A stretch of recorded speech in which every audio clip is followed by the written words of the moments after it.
You have to truly believe in the magic. Hey, Magic fans, and welcome to another episode of Let's Talk Magic, an Orlando Magic podcast. Today, we are going to be talking targets for free agency and trades. But firstly, and in the first time in forever, I feel like I should break into a song from Frozen there. But it's the four of us. We are back together. So how are we doing, boys? Gary, you doing well, mate? Well, I'm just thinking of frozen bacon now. It's like a new thing, isn't it? It's like something you get from Iceland, isn't it? It's the thing in the States, isn't it? Buying frozen bacon for the microwave. And you put sweet bacon as well, don't you? That's another one that she could be known as. Right. Sweet bacon is my new nickname, I think it. Well, introducing the slice next season. He's dashing in little syrup, like a plain surrender. It's sweet bacon. Oh There we go. my Lord, we're going down early. Gene, how you doing, mate? Good, mate. It's Friday. Weekend's ahead of us. Week's done for a week. So, yeah, try to play with friends. And yourself, it's really good to have you back. Right, well, I had to miss last week, as you know, a bit busy, but yeah, really good, really good. And making his long awaited return. Mikey Clark, how you doing, mate? I'm doing well, mate. Thank you. It's been a bit of a crazy month or two, as you know. Got You've been a expanding newborn the baby Orlando here. Magic fan base. I have, yeah. As they would say in Frozen, there'll be magic. There'll be fun. There's certainly been some of that in the last month. But yeah, it's all good, mate. Thank you. It's good to be back. Excellent. Right. Well, let's get into it, I think, boys. We've all heard Jeff Weltman speaking about bringing in high character guys. Previously, that's been in relation to the draft, and that criteria, I think, is also applied in respect of any other transaction that we do. Once we extend Jalen Suggs, Franz Wagner, and Paolo Banchero, the team are certainly going to have to deal with the salary cap issue. And so, if we are to bring in another expensive player, I think the team has to be sure that it's worth the investment. There's three areas that we're going to talk about tonight.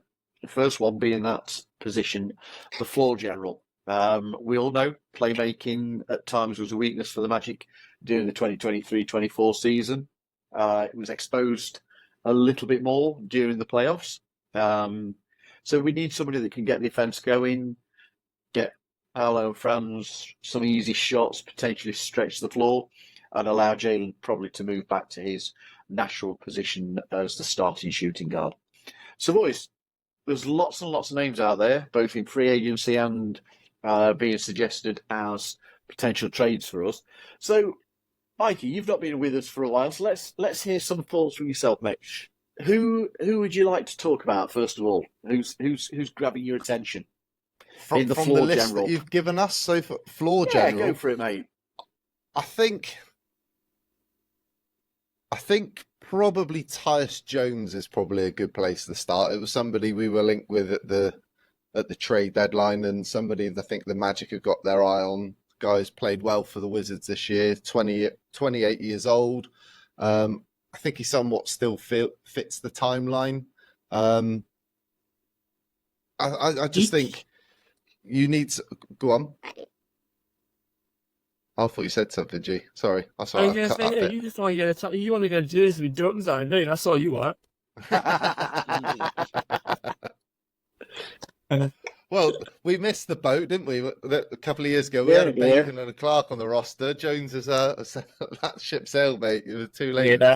But yeah, you definitely got a Jones. You definitely got to make a Jones jersey for sure. But no, I just think for somebody who's probably going to be a bit more affordable without maybe making a big splash, I think Tyus Jones is probably a really good target for the Magic. I mean, he's had a really good season, as I said, for Washington, as you put Paul in the stats, 12 points per game, 7 assists. So he's got one of the highest assist turnover ratios in the league this year. Really efficient player. I wouldn't necessarily, if he fits the physical attributes in terms of size and length and versatility on the defensive end, but in terms of somebody who can set the table and set the offense, I think Tyus Jones would be a really solid addition. But yeah, so if you can add Tyus Jones this summer, I think that's going to be a good starting block for me. So, G, I'm going to come to you, mate, because we all know you are very firmly in the camp of a certain Markel Fultz. And I don't think any of this conversation that we're having, where we're talking about particular positions, I don't think it's a slight on anybody that we actually have, as opposed to seeing where we could go and going forward. And we've all said before on the pod that there could be players that we love, that we have personal attachments to, moving on and no longer having a place in this team. So, G, floor general, where would you think on, guys that are available to trade? Yeah, I mean, I'll read out the names you've sort of Feel free, provided mate. Yeah. before. Yeah, so we've got CJ McCollum. That's gonna. So we had a trade with his 30 million contract. Trey Young is another one. He's going to cost an arm and a leg. But obviously, we all know what Trey Young's capable of. DeAngelo Russell's an interesting one. I've never been to DeAngelo Russell fan, as I'm being perfectly honest with you. A bit streaky, bit up and down, doesn't play in a tenacious defense that, as Mike just mentioned, that Tyus Jones is in that same mold as well. He doesn't play that defense either. So you don't get that with him. Dejounte Murray, again, you're going to have to trade assets to match his salary. That's something I think we're really going to struggle with. And I think this is why we're not going to be able to trade for any of these players, because all of our sort of larger salaries are coming off the books this year. If you decide to bring Joe Ingles back, I think because we're just opting to give him the second year, we can't trade it, until December, January. And that's just from Backcratch from playing NBA 2K. Jordan Poole's another one. Yeah, you mentioned, obviously he had it down, with the Wizards. But I think his contract is absolutely atrocious off the top of my head. So it's not something we really want to inside into. But saying that, just look at your stats here. 24 years old. We've seen him, light it up in the past, but as you say, it's a disastrous season. Mikey just mentioned that pick of the bunch there for me, Tyus Jones from this, section. Solid. It's a low risk. And signing that one, I think you could get him a reasonable salary. And there's a couple of other stuff. I won't say them all to like Gary offer his his 2 cents on that. But for me, I would be getting them better than Markel Fultz. A healthy Markel Fultz at a reasonable price in terms of being able to do playmaking. Seymour is capable of finishing around the rim. Gary and I spoke about this last week. In that TJ McConnell kind of role, he's not a starter off the bench. We've seen the success TJ McConnell's had in the playoffs. The point guard off the bench for the Indiana Pacers. If that's something he's capable of doing, then I bring him back. I don't think this class of free agents in terms of these guards are worth overpaying for. Well, Gary, I'm going to come to you then on the final 2 names that G hasn't mentioned are both names that are more come from the bench, veteran experience. So those 2 names that have, I should say that this list I've drawn up isn't people I'm necessarily saying I think we should go for. They are not necessarily people that we've been linked with in rumours, but it's also paired from free agency lists and also various articles that I've seen around saying that this would be a better option than X, Y, or Z. We could look at bringing this guy in. So with that caveat, these 2 names are Russell Westbrook, who is a free agent, and Chris Paul, potentially available via trade, both as guys to come in and potentially come off the bench. What would be your thoughts on either of those, Gary? I don't see us going for Russell Westbrook, because I don't think Russell Westbrook's going to satisfy the 3-point shooting that the Magic are going to want. So whereas he's a veteran presence, I think he's a character guy. I think he's someone who can bring a lot to your organisation. I just don't see the Magic going in for that, given how Westbrook shoots the three. He doesn't space the floor. He actually adds to the problem. So for me, I'd be very surprised if Westbrook was there, unless he was taking some kind of ridiculously low offer, which wouldn't make sense. I can't see us trading for Chris Paul. I can't see it happening. What I potentially could see is if the Warriors bought Chris Paul out, Rolando.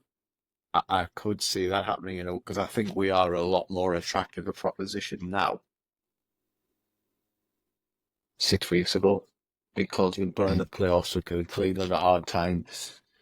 I saw that the Banchero Jalen Williams debate come up again on Twitter. It's not that it was a debate to begin with, but it's really not a debate now. Banchero's really solidified himself as a legitimate all-star level performer. One of the guys who's seen as the future of the league, given what he's done in the playoffs. Chris Paul, therefore, becomes valuable to Orlando because of what he could do for Anthony Black, what he could do for Jet Howard, what he could do potentially for Cole Anthony still, what he could do, he has value in the Magic in that way, and he does kind of fit that, even though he's old by NBA terms, he fits what Paolo's talking about as a two-way guy for me. Both ends of the floor.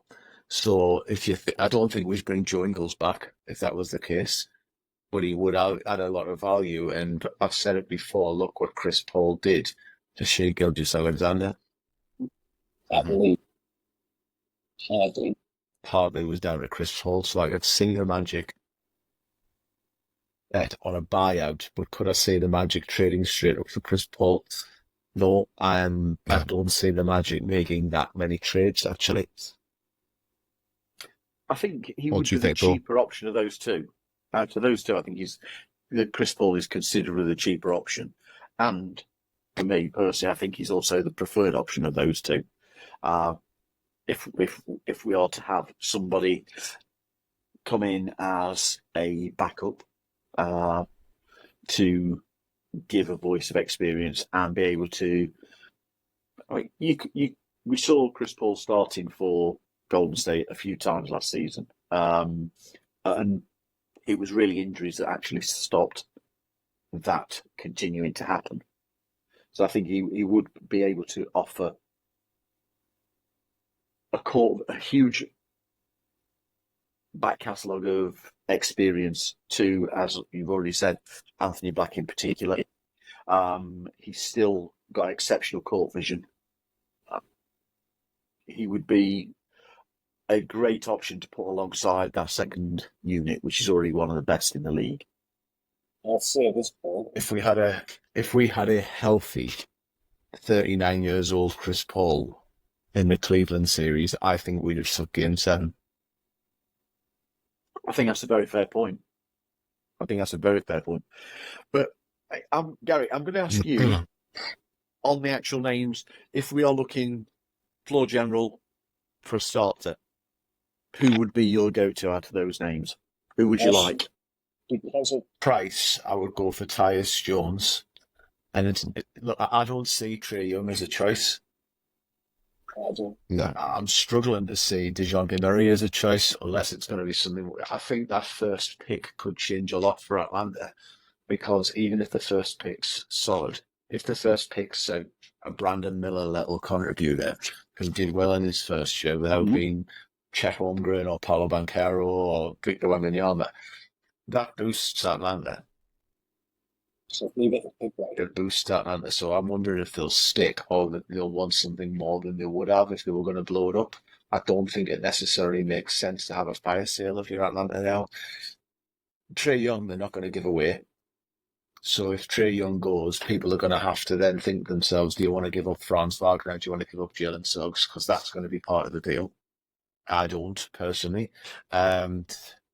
Tyus Jones, the rumours were around trade deadline that he could have been had quite cheap. We were meant to be looking at him. Is he going to be a two-way? Is he going to be the current defender? Not really, to me, from what I've seen him play. But I would take Tyus Jones over DeAngelo Russell every day of the week, because I know I've had it on Twitter before where I've said he's not for me, DeAngelo Russell, and people's pointed out games again. He just seems to, whenever I see him play, unless there's been like a game against the Magic, when I've tuned into Newville games, I've never been sat there going, wow, I wish we had DeAngelo Russell. That's Tyus Jones with his assist to turnover ratio and his 3-point shooting at least satisfies two areas that we had problems with in the playoffs. I mean, think, he is. Paul, Go on, Mikey. Please. I was just going to say that I know we're going to talk about other positions a little bit later on, but are we in agreement that this is probably upgrading the point guard position is probably the most important thing for the Magic to do this offseason? Now, bringing Fultz back, I'm not against that at all, but I see Fultz as a backup point guard. So in terms of upgrading that position, I think the point guard's the most important upgrade we need to make. Of the players on this list, Paul, which one do you actually think fits the profile for what the Magic want the most? If on this list, if you take salary and all that sort of stuff away, the actual player, which one do you think fits the best with what we got? Out of those, I would go Murray. Mm-hmm. Out of those, I would go Murray. 6 seasons, 27 years old. As has been said by a lot of people, the last time he was a pure point guard, the lead guard, primary ball handler, he was named an All-Star. He was in NBA teams as a result. That season with the Spurs, he averaged 21.1 points, 9.2 assists, 8.3 rebounds, and 2 steals per game. We all know he brings defence. We've seen that, and he's very capable of creating offence for others and his own shot, as again we have seen at our cost a couple of times last season. The cost is what is concerning as far as going for a Dejounte Murray. Him and Trey Young just haven't gelled. Like you said, Gary, I think that them landing the number 1 pick has actually removed us as being a very good trade position for them because they need less draft capital, which is what we are rich in. So I don't think he's necessarily the one. There are other players as we come further down when we talk about the shooting that could potentially fit in this list as well. But these were kind of the more, for the best phrase, pure point guard. I would rather have somebody that can actually do both. But off that list, Murray. Do you know what's funny? If Chicago had lost to Atlanta in the play-in, then what was their pick? I bet Chicago are laughing. They'll be laughing, they'll be dancing. Thank you, Chicago. I mean, coming to the draft, you have to feel, I suppose in some ways you've got to feel for Detroit because for another year they dropped massive amount of places. Incredible. I don't feel sorry for them. I don't either. I don't feel sorry for them at all. Oh, God, sports fans, we really are the worst. Well, we're the ones rebuilding correctly, and they've really botched theirs, haven't they? They really have. What about another option? What about Patrick Beverley? I can't even say it without laughing. I will say this. When he came to us, I wish we'd have kept him. At that point, I wish we'd have kept him. And I still think he could have offered us something. I still think he would have been that veteran voice who could help. I do think he could have done something. There were other names on there that I could have included. I could have thrown in a James Harden and one or two others. But they're not realistic, though, are they? No. So yes, okay. What about you then, Mike? You've introduced Pat Beverley. No, absolutely not. No. But I think as it stands, because look, It's only what's today? It's only the 17th of May. Like a lot could change between now and the 1st of July and free agency and around the draft. But right now, I think what we know we want to upgrade the point guard position, but all these names, I think what it proves is there isn't an obvious standout candidate that you can go, right, that person's the perfect player to plug and place next to Jalen Suggs and Franz and Paolo. If that player's not there, then you could see a stopgap like a Chris Paul if he gets bought out. But yeah, I just think Tyus Jones is probably the safest bet at the moment for me. I can see that off of those names. I can see that, mate. Also, probably for efficiency and fit, the cheapest option. But he would have, I think the defence would potentially be an issue for the Magic's identity. And our front office actually looking and thinking that's the guy that we could use. Unless it's just that he's been on a bad team and he's actually a better defender than we think. We've been playing next to Jordan Poole for a start. So. You're going to be overworked, are you? Let's be honest. Yeah, exactly. Right. We're going to now talk about what I've called scoring the ball. And I think that in here, there is one name that would have fit in the previous section particularly, who we will no doubt talk about. But the reason that we've got to talk about three-point shooting and scoring the ball is that the Magic finished the season as one of the worst three-point shooting teams in the league.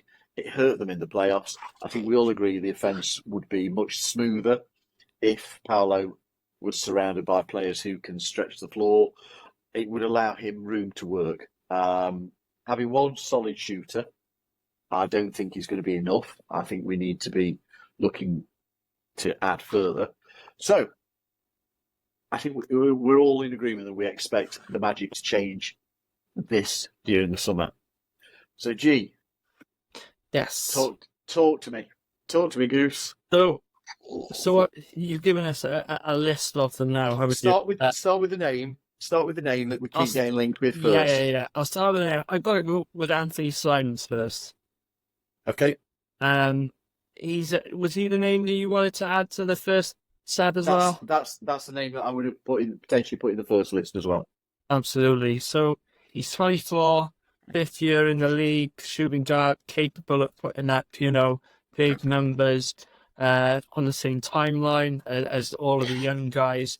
Obviously, the issue here is he's commanding $25 million in salary. I think he's got 2 years left on his deal. So it's going to be one of those we're going to have to try and match salaries and whatnot with the Portland Trailblazers, probably give them a few picks. We talked about this on the trade deadline kind of special we did. Then we were afraid that Portland would be insistent on a poison pill, and that would be DeAndre Ayton and his horrible contract. But in terms of, shooting, 3.4 threes per outing, 38.5%, 22.6 points per game scoring, and last year with 5.5 assists per game. So he does a bit of everything. I'd probably say Tall Anthony, after Mr. Hardaway. For me, he'd be the ideal if the price was right. But, I'm going to go through a couple more players now, and we'll come to agreement at the end. But for me, Anthony Simons is probably one of the best out of the bunch in terms of longevity and what he's capable of doing with, players the same age. Yeah, Gary, I'm going to come to you about a name that continually gets linked with us, available via free agency, and potentially an expensive option, I think, Klay Thompson. What would be your thoughts, mate?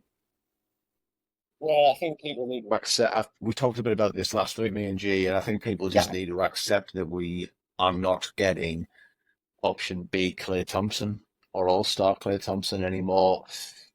you're getting a guy who would be third or fourth option on the Magic offensively. It's what he wants in terms of money. Could I see the Magic signing Klay Thompson? Possibly. I could see it. Like, I don't think it's beyond the realm of possibility because it's an attractive free agent destination.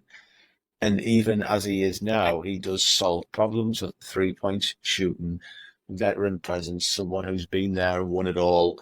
The volume, he can shoot threes in. Like, obviously, his last game for the Warriors wasn't great. So he fits all of this.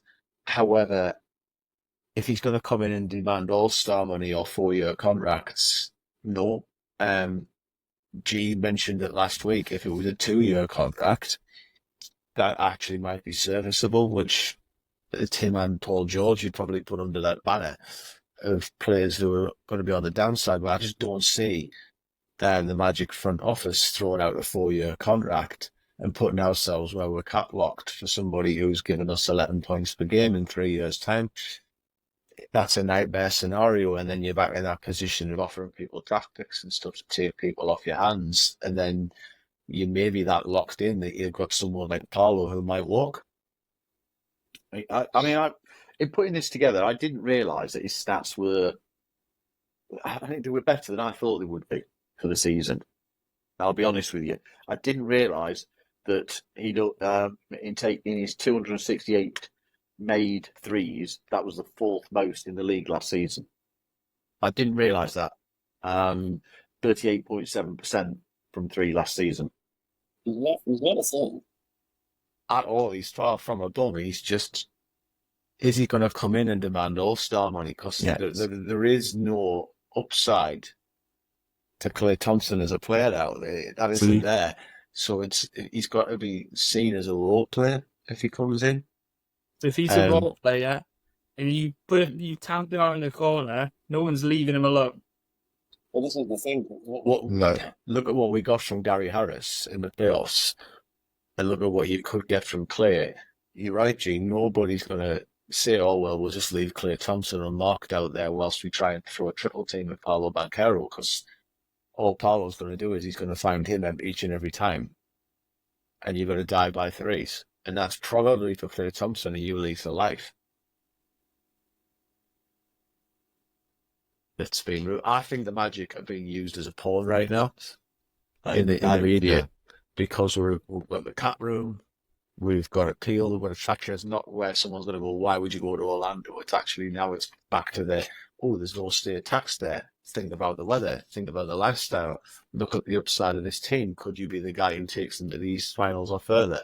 This has happened before when they've had Shaq and Dwight Howard and stuff. That's the type of things you're hearing now. But it's not like we're signing Horace Grant or Rashard Lewis, where Horace Grant was in his prime when we signed him, and Rashard Lewis was coming into it. It's different. Right. Now, you mentioned him, and I'm going to ask you about him as well, Gary, for the same reason as Klay Thompson. George free agent, we are being mentioned as the possible suitor for him, and in that same way, I think that there's that usage by certain interested parties for Paul George to create a market. But what's your thoughts on Paul George, Gary? Paul George is 30 years old. This was like him signing with us when he signed with the Clippers. That's probably on a par with Boston next season. That's how good Paul George was an excellent player. He's been a tremendous player, and if you had a guy who even now at 34 is giving you 22.5 points per game, decent rebounding, and giving you over 41% from three, again, probably at worst the second seed in the Eastern Conference. So he makes you a contender, but he's doing it at 34. And I think Paul George wants to stay in LA. Like G made the point last week where it was the Clippers don't want to go in a new arena, losing. But it's a kind of leaks that's coming out. Well, Klay Thompson and Paul George aren't coming from us. We know this. Yeah. So it's from their agents and saying, oh, well, he could go to Orlando. So he's definitely good. Max deal here. Again, we're not paying Paul George a max contract at 38 years old. No. 2 years? Just think. It's, I wouldn't disagree with you on any point on either of those two players. Mikey, another interesting one. I don't know quite where he fits in the team, but let's talk about it. Brandon Ingram. Mm-hmm. What's your thoughts? Yeah, I'm not sure about the fit. I like Brandon Ingram. My biggest concern with probably all three of these players that we've talked about, obviously Paul George and Klay Thompson are a little bit on the older, or a lot older, but it's the durability with all three of these players, and Brandon Ingram it just feels like he's always injured. Last season was the first season he's been relatively fit. And they missed him at key points, didn't they?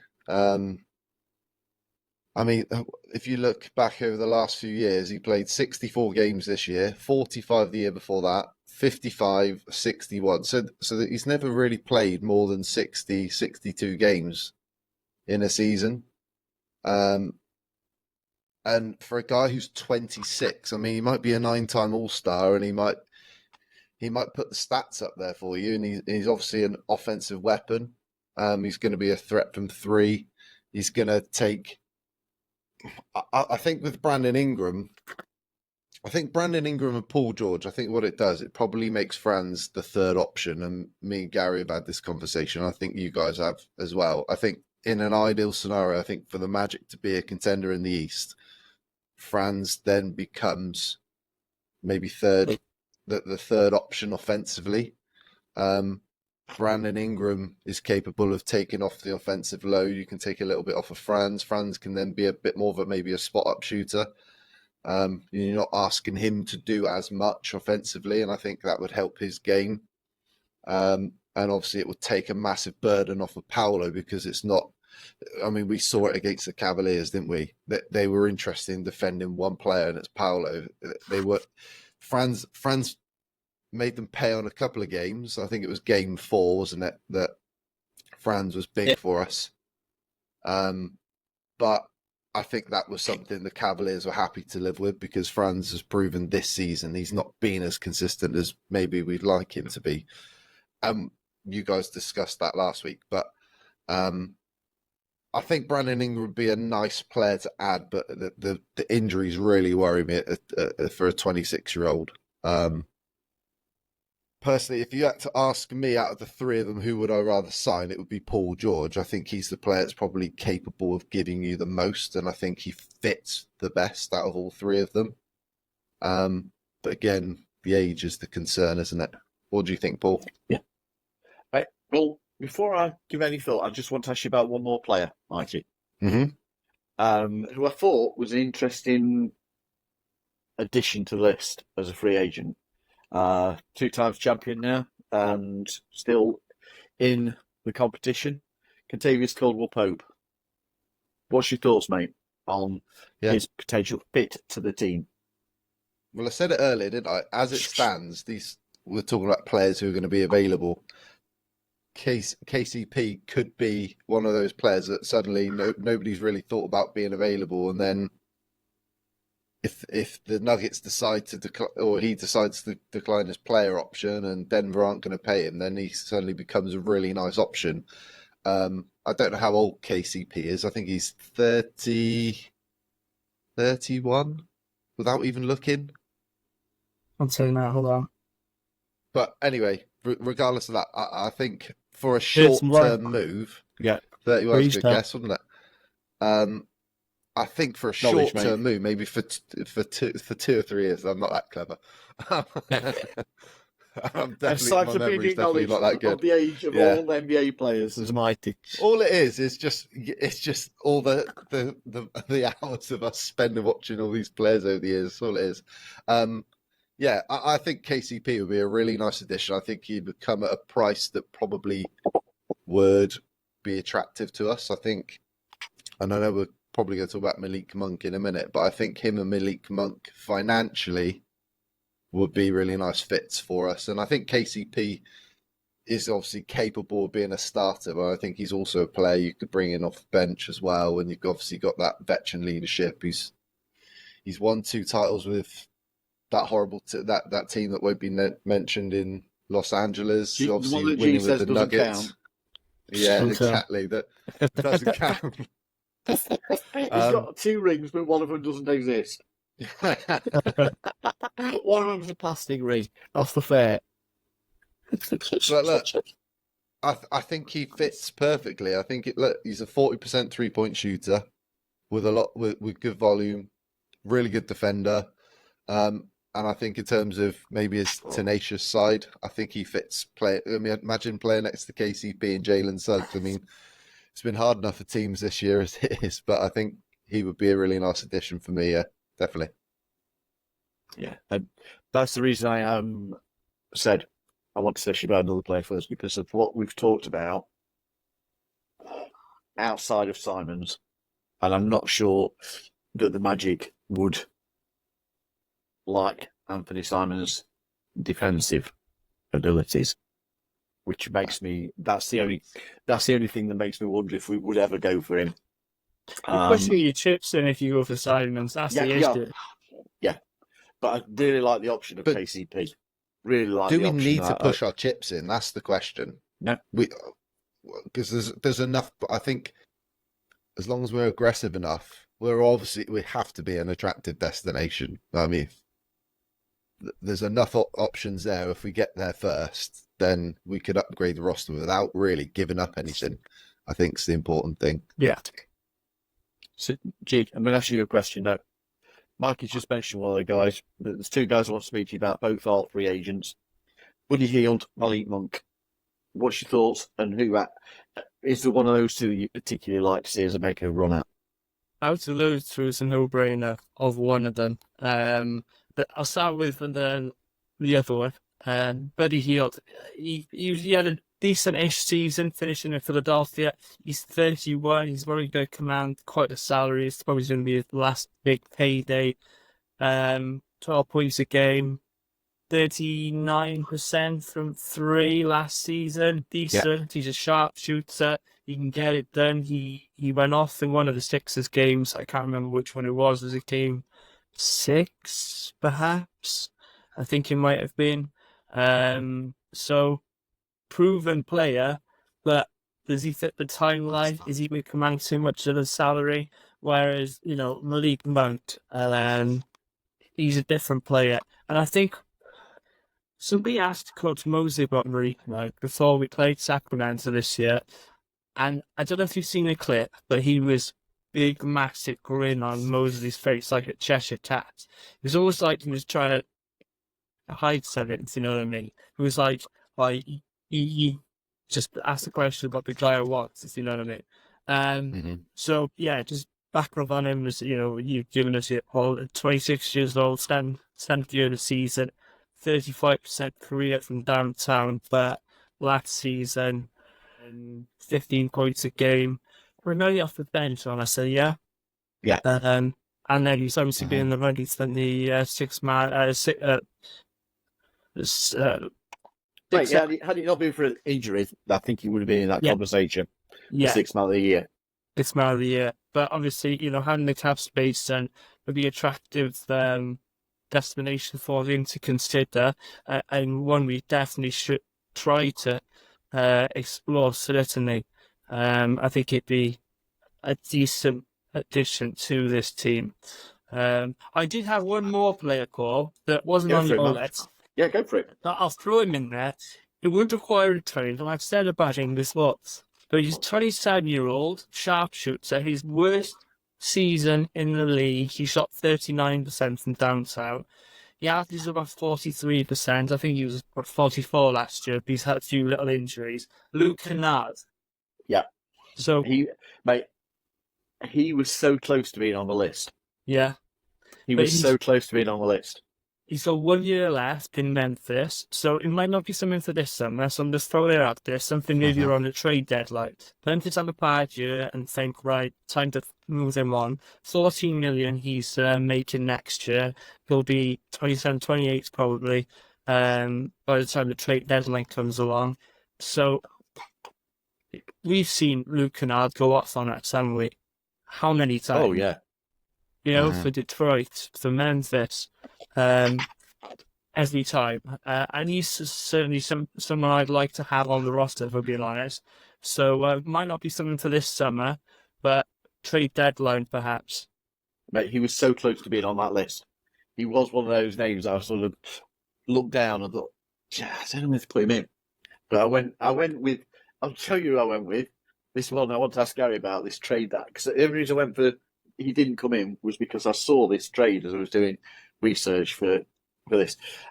Suggestion I saw, and I'm coming to you, Gary, simply because it involves one of our favourite players. So the trade suggestion is Cole Anthony and the 2025 second round pick to go to Golden State for Moses Moody and Trace Jackson-Davis. So how would you feel about that as an interesting move? Not really. Because I think we're giving up the best player in the trade for starters. But I'll flip it back because I think there's an alternate trade and it kind of segues into the next section where you're talking about center. I could see a world where the Magic go for Nick Claxton. I can see that happening. I lean slightly towards Claxton because of his age and because of his blocking, whereas Valanciunas is that big beast to the centre who feels the pain for it isn't really a guy known for his rim protection. If that happens, then Wendell becomes kind of expendable in that sense, if you can increase your three-point shooting. Claxton at the same time, who does very much the same in terms of threes as Moses Moody was Corey Kispert. And if you were looking for a trade, if you look at what the Wizards lack, the Wizards have got Bagley at centre, so they need a 5. And it works trade-wise where you would get Wendell going for Tyus Jones and Corey Kispert. Sorry, Gary. Well, I believe Corey Kispert could still be traded, and I believe Tyus Jones could be as well, but neither of those are free agents from what I've seen, and Wendell... I think Tyus Jones is a free agent. Yeah, I had him down as wasn't, but it was my stuff's out of date. But No, he's the free agent, mate. right, well, still. That would be what I'd have been looking at, it's a hard one. see where you throw in the free agent bit, but something along those lines. Moses Moody, I quite like the idea of. I just don't think he's proven himself enough to give up what Cole potentially brings. And Golden State for me make out like bandits there. I thought Trace Jackson-Davis had a decent rookie season. He looked quite a reasonable player. I kind of looked at this one. The reason I put it in was I thought Moses Moody was actually the guy I thought we might take at 8. In that original, in the 2021 draft. I know he actually went a lot lower, but he was kind of projected to be further up the draft. And I think he just doesn't get the opportunities behind the veteran play of Golden State in Moses Moody, particularly there. 36% from 3. And last season he was scoring 8.1 points per game. I think he's got more in him than that, personally. I thought it was interesting. Interesting, but if he's good enough, like, is it Pozachevsky or something who plays for them? The one that looks like broccoli? Ginger broccoli. Yeah, the broccoli guy. He got into the lineup. Yeah. So Again, I think that's a fair point, mate. I think that's a fair point. I think if you look at it, we spoke about where Cole's issue was, and it's the same thing with Markel Fultz, basically, where there's injuries, just one's physical and one's mental. But if you get Cole Anthony prior to where these issues off the court were being talked about, Cole was in the 6th man of the year conversation. So why would I give up Cole Anthony for Moses Moody, who couldn't crack the Warriors' rotation, and for a rookie who where is he going to get playing time in Orlando? That's So, yeah. That's right. Like that's, you know, like I looked at the condition I had was about Jones being a you know, like coming into the end of his contract. Obviously, that's not correct, but it would be something along those lines where I just saw I see it as low risk moves for the Magic, like just where we're not going to give up a lot. So again, will Jones be a massive salary? Probably not. Will it take a lot to get Corey Kispert? Probably not. I have sympathy with that. When you consider where they extend him, and I think Washington's in a place where they're blowing it up, probably, and they're listening to anything. So I think Kispert could be had relatively cheaply. And then I think the other thing that's out there is that we're not discussing is the role of where Jet Howard and Anthony Black fit into this. Any negotiation the Magic start with any of these players are, we've got these two guys who are ready to contribute next season, because we are not going to go into a meeting and say we are desperate tonight. That's what Welton was getting at in his presser. He's going to play a poker hand. Poker face, poker hand. He's not sacrificing the future. He's not giving out a ridiculous deal. It'll either be something big for 2 years if we pay one of the names, or it'll be something where we do low risk guys. Like, it's there. And Kispert's last teammates who gave the Sox, his name is Gonzaga. It's interesting. Yep. Night in as another guy we were going to draft. We'd get into nothing if we wanted to stick him in the G League and see what he does. I mean, there you mentioned it. I've gone nowhere near the draft. I think that's a conversation for another time. But there's options there. There's options there to fill some of the needs that we have. But we're not talking about today. One of the needs that I still feel like we need. One of the needs I feel like we need is whoever Just we roll add. with it, Mikey. Just I go with it, know. man. I'm tired and I'm rusty, so I'm going with that. But I think whoever we really add, I think the other thing we got to think of is the age and the experience that the players are bringing in. I think somebody like Moses Moody, yes, he's playing with Steph and Klay, and he's been playing in a few pressure situations with the Warriors, but he's not a really important player for them. He's a role player. He might only be 21, but to me, if you're adding a 21-year-old, you may as well bring somebody in through the draft. Like, I agree. Apparently, this draft. I don't actually think it's a great trade. I thought interesting. I don't think Moses Moody moves the needle, whether you include Cole or not. It just doesn't move the needle enough for me. That's exactly it for me, mate. I think we can all agree that I think Malik Monk, in terms of this position, is probably top of the list in terms of he's a free agent. I think he's gettable. I think there's going to be interest there from us. I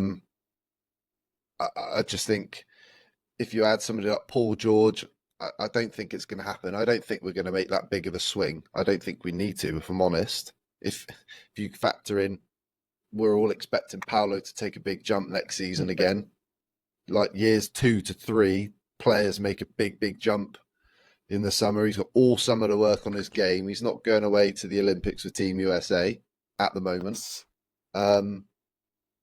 So you expect Paolo to take a jump. Franz, he can't be as inefficient as he was this year. Like, he is not the worst shooter in the league at all. We've seen what he can do. So to me, we're just tweaking the roster to make the offense side of the ball more efficient. And I think Malik Monk adds that perfectly, whether he comes off the bench or you can start him in games as well. For me, I think him or KCP, if he does become an option, are the best two. Yeah, I think that's fair, mate. Go on, Jim. And that trade, I prefer Trace Jackson Davis over Moses Moody. He'd be the piece I've got. I But agree. you mentioned it, Paul. I thought he had a great season. You know, he did 5 rebounds, limited minutes, and he came in and did a job for Golden State when Draymond Green was suspended. So, mate, I would agree with you. His production for the team each time I saw Golden State, not very, I didn't see them that often, but each time I saw him, he looked a really good player. Looked a really good player. Didn't look out of place in the league at all. No, he didn't. I think, is his dad one of the Davis boys? Dale Davis or Antonio Davis? If I'm not mistaken. I don't know. I don't know, mate, on that one. Yeah, I think he's doing some good caliber, so. But yeah. Okay, now, final section. And Gary, you've already alluded to a couple of the names on this list, but we're talking about the possibility of if the Magic wanted to make a change at the centre. We all know Wendell had a season that was a bit of a step back, in fairness. He was hampered by injury. It was a major factor at times in some inconsistency. Certainly there was more than one occasion where he was really having to play catch-up to try and get himself back to a match fitness and sharpness. In parts, we were certainly treated to what he's capable of. But if we chose to seek a new starting option at the centre, I don't see it. I will say this before we go any further. I don't see us putting a heavy cash investment into the position. But let's talk about one or two of the options. Gary, you've already mentioned Nick Claxton, and I'll come to you first, Mikey. Somebody that I know you wanted us to assume when he was available previously. Free agent this summer, currently playing in New York, Hartenstein. What's your thoughts, mate? Is he gettable? No, I don't think he is. I don't know why he wouldn't go back to New York. That's the plain and simple. I think he would be. I'm a big Wendell guy, but I think if Hartenstein was available for the Magic to go and get, I think you go and get him. I think Wendell was a solid defender. He's a good rebounder, and he obviously sets screens really well. But that's also things that Hartenstein does really well. But he's a really good passer of the ball. I think offensively, forget the 33% from 3-point range for Hartenstein. I don't really want a centre taking huge volumes of threes. So I think if he can keep teams honest, Hartenstein can obviously help keep teams. They're going to worry about him shooting the odd threes here and there, but I think in terms of his passing, his screen setting, I think Paolo and Franz. I mean, we see how well Franz plays off of Wendell. We've seen that for the last couple of years, and I think Hartenstein, especially being German as well, they're going to have that connection. There's going to already be a bit of camaraderie as well. And he's a good offensive rebounder, something that we like to do, get on the glass on both ends. But I just don't think he's gettable. I really don't. I don't see why he would leave that weird situation that he's in. No. If New York don't make the conference finals, or they hadn't got through the first round, I think he could look at it and go, well, maybe that situation is not as good as I thought it is. But I think the Knicks can build on what they've already done this season again. So for me, it's unfinished business if he leaves. So to me, I don't think he's gettable. But yeah, I'd love Hartenstein if he was available, for sure. Can I make a point on Hartenstein? So look, Rossman, right, friend of the show, last year did a mock draft, and in it, he traded the Magic's 30th pick to get Hartenstein, and people just laughing on the room. He saw it. He just seen what Hartenstein was all about, and he's proven right. So well done, Phil. And I agree with what you just said, Mikey. He's a very, very capable player, hard-nosed, gets his nose into places, and he's been a real warrior this playoff for the Knicks. If we could get him, it'd be fantastic, but might be out of our price range now. Yeah, I just don't see a heavy cash investment in that position. No. So, Gary, you've already spoke about Nick Claxton, and so I just want to hear G's thoughts on that guy, free agent. Yeah, so I've been wanting that to come in the Brooklyn Nets boys in the UK community, where Nick Claxton's playing his last game in Brooklyn. They seem to think he isn't worth all of that. His numbers are pretty decent. He's solid when we've seen him play. Yeah. gives screens, rebounds well, blocks shots. His 3-point shooting's a little bit suspect. I think there's been occasions where, he's been fouled late in games, etc. So it's one of those. He would be good. But how much money do I throw at him? And how much is this going to impede future flexibility? We've got out of the cap hell when we had Bismack Biyombo and Serge Ibaka, and, when we extended Timothy Mozgov, Weltman and Hammond have done, the superb job in managing the finances. And I know Mikey's guest next week is going to be very on it when it comes to the finances. So looking forward to next week's podcast. So make sure you don't miss that one. So if the price is right, absolutely, why not? But then you still got Wendell under contract. Goga Bitadze, he's, come out and said he likes it in Orlando. He's going to get rid of Mo Wagner.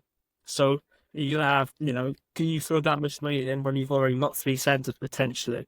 Or would you get rid of Goga, who's, on a very, very cheap deal? So it's about managing plays.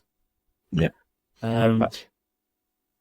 This one I'm going to ask you about, Gary, I put in before the lottery was drawn, and I think it becomes a moot point at this point. But trying to trade for Clint Capela, I don't see us giving up massive amounts in a trade pool. Like Clint Capela again. Yeah, he's a double guy, but then Wendell kind of is anyway.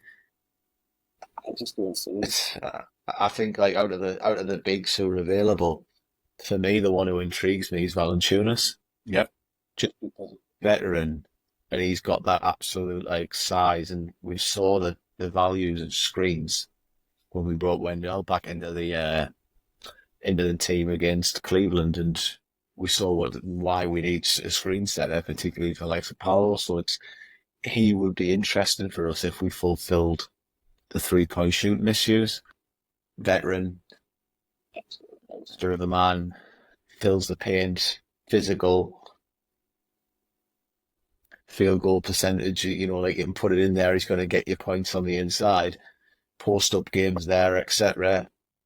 He does fill a lot of boxes, and you probably get him for a couple of years because he's not a huge name. So he fits a lot, but he only works if we can do something with the 3-point issue, because if not, we're going to just end up being in a similar position to New Orleans. Yeah. Well, mate, the Valanciunas was a name that we were talking about last off-season as well. Of those 4 names, he'd be my choice, without a doubt. Around the list. Yeah. Being a free agent, particularly, because I think Hartenstein is not going to be available. Yeah. But I suppose the question is the final question on that subject is: do you 3 guys or does anybody feel we actually need to upgrade the starting centre? Gary? It depends what's available. I've got an issue, and my issue is this, and I said it in earlier pods this season. I have an issue with us having the amount of injury-prone players on our books that we do have. And as it stands, we've got Jonathan Isaac, who misses a lot of games, Gary Harris, who misses a lot of games, Mark Elfus, misses a lot of games, and Wendell Carter, who misses a lot of games. So we have, when we hit that bad run, part of it was because a lot of the injured guys who were usually injured were injured again. So I think for me, I said last week, I think Gary Harris has played his last game for the Magic. I think he'll probably end up back in Denver or another contending team as a guy off the bench. I'm kind of saying, okay, Jonathan Isaac isn't going to get moved. Sorry, G, but I think there is a situation where I think Markelle isn't here. And I think he's even acknowledged that himself. And then I think it makes Wendell going to make a trade. The salary guy who would be used, but we cannot afford to have We can't have 4 constantly injured players on the books. It's got to go down to 2 at most. It's impossible. Wendell's contract is exceptional. Yeah. Do you feel we need to upgrade at centre? Looking at these numbers and the players available, if you got a Nick Claxton, I know you guys have said about Hartons, I'm looking at the numbers, Claxton's 25. You know, you're looking at potentially your starting centre there for the next long term, you know? If you brought him in, even if he, you know, and he plays with Paolo and Franz, and it's another building block that you've got there in place, locked in. The other guys you've spoken about before, you know, your Paul Georges, they're, you know, 2-year things at max. So just talking about all the free agents we've been discussing today, I mean, Malik Monk, if you came away from free agency with Nick Claxton and Malik Monk, I would think it'd be a fantastic offseason. Yeah, I agree. You'd have got big building block at centre with Wendell coming off the bench. You've got a scoring guard to light it up. And then you can just go and throw some money at some 3-point shooters to come off the bench, you know. And then there's a few of them about, you know, not about. You can get them for cheap on mid-level exceptions and whatnot. Luke Kennard in free agent, trade deadline next year. So, having gone through everyone we just saw going now, Nick Claxton to me is looking a lot. It's looking good. It's just go. What's that? Mate, I've liked him for a lot of seasons. I mean, we've had this discussion with you. You mentioned it, some of the Brooklyn community. We had them on the pod, and they're genuinely not fans of Nick Claxton. Every time I've watched him, he seems to have a solid game. I've not seen him have a poor performance, but again, I don't watch him that often. No. I understand he can be bullied at times. 12 and 10, 63% from the field. He's in and around the rim. He's protecting. He's, you know, he's not taller than ice, but, you know, 2 decent defenders down in the block. You know, it's always to add to that defense. And if you had Nick Claxton in instead of Wendell last season, our defense is even better. So, Mikey, you're the Wendell guy. Do we need to upgrade? Sorry, Mikey. At centre? No, I don't think you need to upgrade. I think if there is an obvious upgrade there, I think you've definitely got to look at it. My question is, in terms of fit, does Nick Claxton anchor the defense like Wendell does? I don't think it's quite as simple as how many rebounds he gets, how many block shots, because we've seen shot blockers in the league who still look at Mo Bamba. Yes. Mo Bamba is a shot blocker, but he can't defend the rim. Like, teams were never scared to go at him. I'm not saying Nick Claxton is Mo Bamba, don't get me wrong, but in Mo's terms available this of, summer. but is he switchable? Like, we've seen games this year when Wendell's healthy, switching out onto wings and guards when on occasions where the defense is scrambling. Is Nick Claxton capable of defending every position like Wendell? I'm not being biased because I'm a Wendell guy at all. I'm just trying to think of the big picture. Like, is Nick Claxton a better fit? Is he that much of an upgrade over Wendell? Personally, I think if Nick Claxton, and you're then looking at the pecking order. For me, Wendell's proven he can anchor a top 5 defense in the league. Like, that's not a tall order, but that's the standard now, that whoever you bring in has got to be able to maintain that. For me, I think if you sign Nick Claxton, I'd bring him off the bench. It obviously depends on how much money you're thinking of paying him as well. But I don't think centre is our biggest need.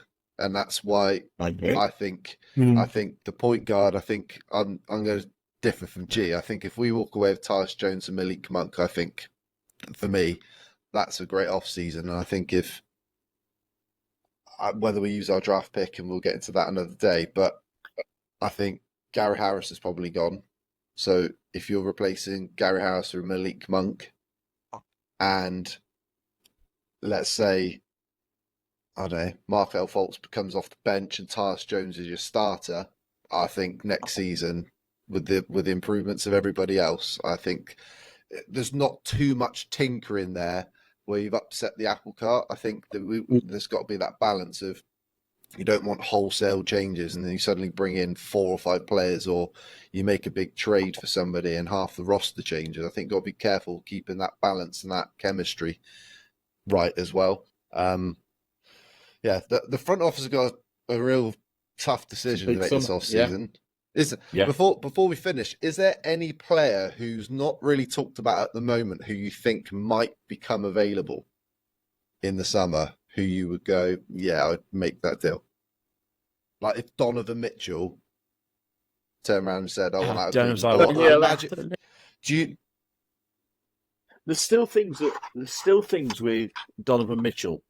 He posted something in the social media this week, and it just doesn't sound right. Doesn't rub. It didn't. It wasn't a good fit. I think he's an excellent player, but yeah, I mean, look, if one name then that's not been mentioned, Bridges from Brooklyn. Okay. Mikal Bridges. There's a possibility of becoming available that's not necessarily being talked about a massive amount.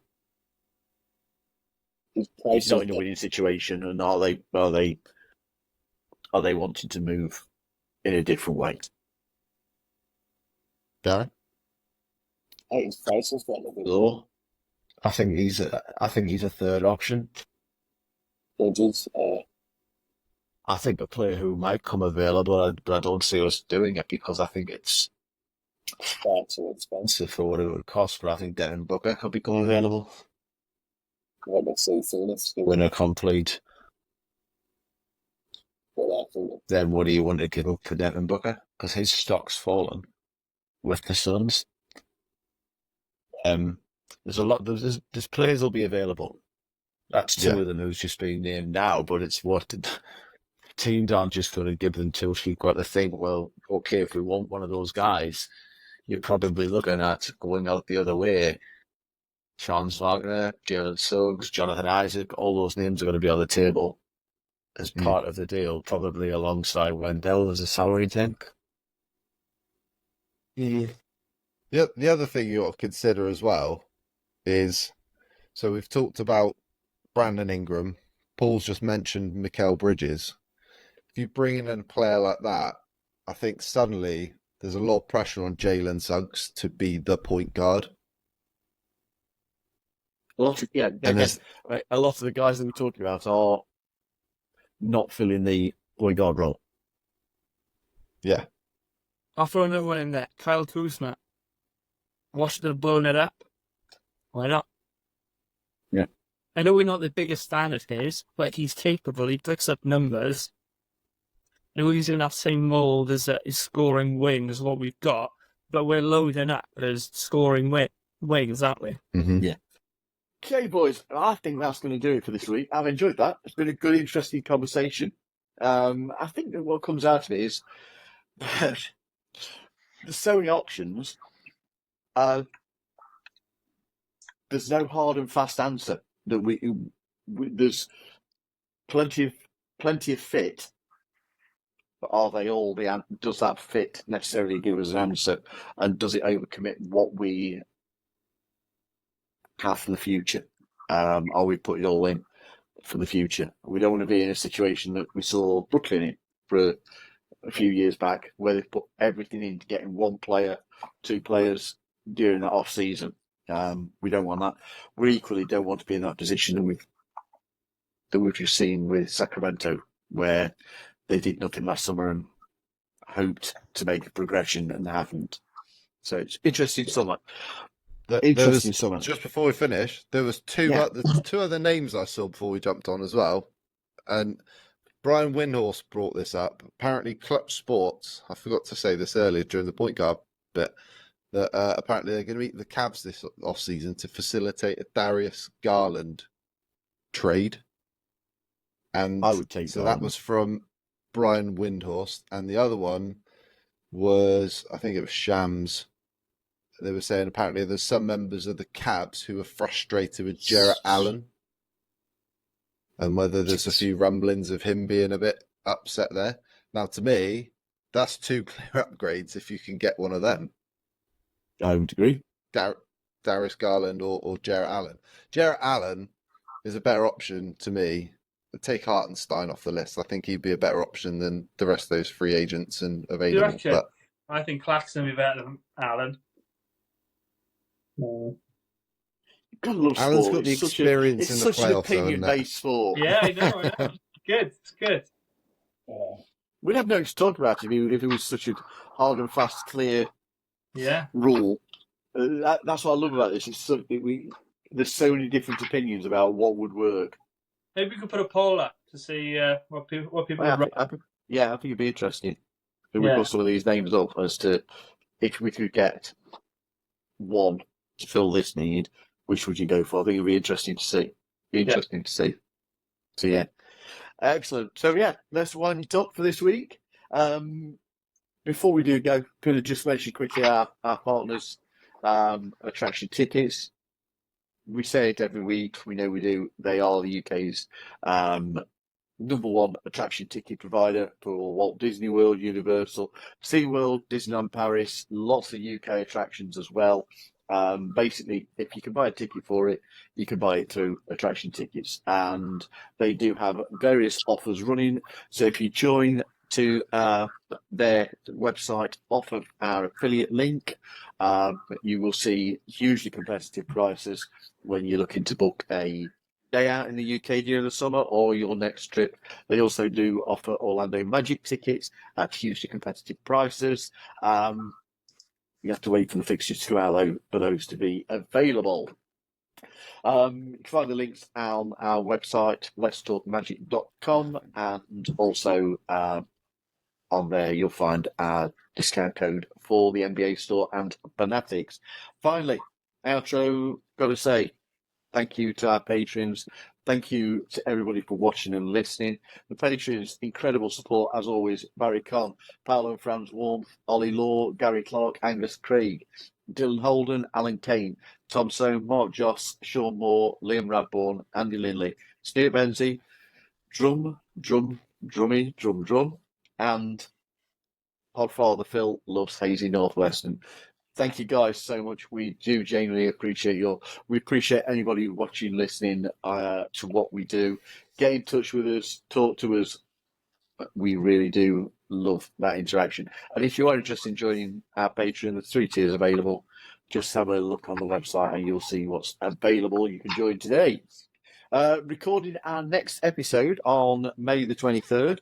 I won't be here. As Gio's already mentioned, Mikey's going to be hosting and he's lined up a guest that should be hugely interested to hear as a follow-up from what we've talked about in tonight's episode.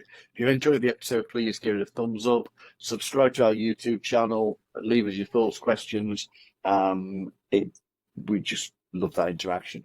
Follow us on our socials, Facebook, Instagram, TikTok, and X, all at _Let's Talk Magic. So, for this one, from Gary, Garan, Mikey, and myself, as always, until next week, go Magic.